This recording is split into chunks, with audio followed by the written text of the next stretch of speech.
వెలసిన జోగులాంబాదేవి సుప్రసిద్ధ క్షేత్రం అలంపూరులో ఉంది. ఇది శ్రీశైలానికి పశ్చిమ ద్వారంగా ఉంటుంది. సిద్ధవటం, త్రిపురాంతకం, ఉమామహేశ్వరంలు దక్షిణ, తూర్పు, ఉత్తర భాగాలుగా ఉన్నాయి. ఈ అలంపురంలో జోగులాంబాదేవి ఆలయం పశ్చిమాన ఉంటుంది. భారతదేశంలోని 18 శక్తిపీఠాలలో 5వ శక్తిపీఠమైన జోగులాంబ ఆలయం ఇక్కడ ఉంది.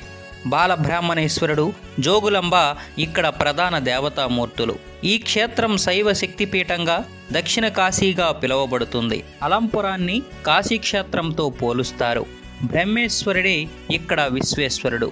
తుంగభద్రయే గంగా. తుంగభద్రా నదీ తీరంలో 1,000,000 లింగాలు ప్రతిష్ఠింపబడినట్లు ఇక్కడ శాసనాల ద్వారా తెలుస్తుంది. సామాన్య శక పూర్వం ఇక్కడ తుంగభద్రా నదీ తీరంలో పొలం దున్నుకుంటూ జీవించేవారని, హలం అంటే నాగలి ఆ పురంలో ప్రధానమైన పనిముట్టని, దీనికి హలంపురం